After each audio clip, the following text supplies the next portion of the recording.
Nous avons donné la peine d'être là ce soir pour cette émission qui est très intéressante et très importante pour nous. Je suis Abdul Silla, je suis le secrétaire général du RPM France et vice-président de l'Alliance IPK 2013. Brièvement, le diagnostic de l'État malien, c'est tout simplement tous les indicateurs sont rouges. Donc, rien de là. Maintenant, qu'est-ce qu'il faut pour sortir de là? Je crois que le Mali a besoin d'un homme qui a déjà fait ses preuves, qui a de l'expérience, qui, au demeurant, a fait ses études en France ici, a même enseigné au CNRS avant d'entrer au Canada. Et il a participé à pas mal d'associations de défense de la démocratie en Afrique avant d'y être. Son parcours politique est éloquent. Son expérience internationale est très puissante. Il a été plusieurs fois ambassadeur du Mali avant d'être appelé à la rescousse par le président Alpha Omar Konaré à un moment où la situation du Mali est presque comparable à la situation du Mali. À ceci près que c'était moins grave, mais c'était aussi sérieux parce que l'État était au bord de la faillite sociale, économique. Et c'est dans ces conditions qu'il a pris les rênes du pays en tant que Premier ministre. Et au bout de 6 ans, il a redressé tout ce qui allait à fond au niveau de ce pays. C'est donc un acte fort qui a le mérite d'être mis en avant pour la situation du Mali, telle que nous la connaissons aujourd'hui. Le Mali n'a pas droit à l'erreur. Parce que si le Mali se trompe de dirigeant cette fois-ci,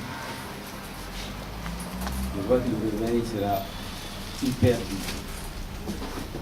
Ce qui veut dire que tout Malien doit bien réfléchir pour ce vote afin que l'homme de la situation puisse prendre les destinées du pays. Donc, nous pensons dans l'Alliance IPK 2013 que l'homme de la situation, c'est l'État. Par ces actes forts, je le citerai parmi ces actes forts, en plus le fait de toutes les actions qu'il a menées en tant que Premier ministre, son refus des accords d'Alger. Et chacun sait pertinemment qu'au fond de lui-même, les accords d'Alger sont le catalyseur de ce que nous connaissons aujourd'hui. Et il fallait avoir le sens du devoir, être un patriote pour s'opposer, dans le contexte malien, pour s'opposer à ces accords-là. Maintenant, qu'est-ce qu'il propose pour sortir de là? Ces mesures phares sont recoupées dans différents domaines et recouvrent toute l'activité socio-économique du pays.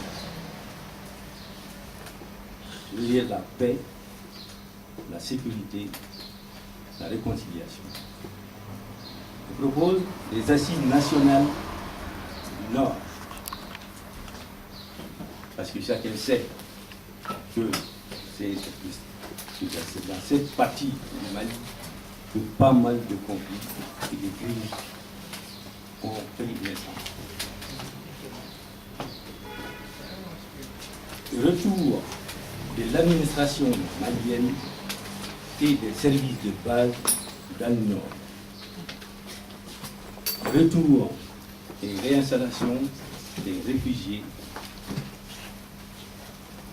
Création de zones de développement économique dans le Nord.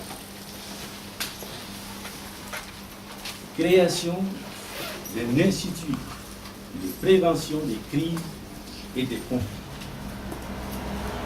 Ceci, dont l'utilité est évidente, parce qu'il sera cet institut un rempart pour prévenir les soubresauts qui pourraient intervenir à droite et à gauche. Le vote et application rigoureuse de loi de programmation militaire et d'orientation militaire. C'est peu. Vu l'étendue des dégâts, c'est peu. Il y en a qui l'ont fait en 4 minutes. Doter l'armée de tous les moyens pour qu'il puisse remplir son rôle. Au niveau de l'éducation et de la jeunesse, qui représente la première richesse du pays. École obligatoire et gratuite jusqu'à l'âge de 16 ans. Un ordinateur portable. Monsieur, si là, je suis désolé. On va commencer par ça. Vous allez vous la chuter avec... Voilà.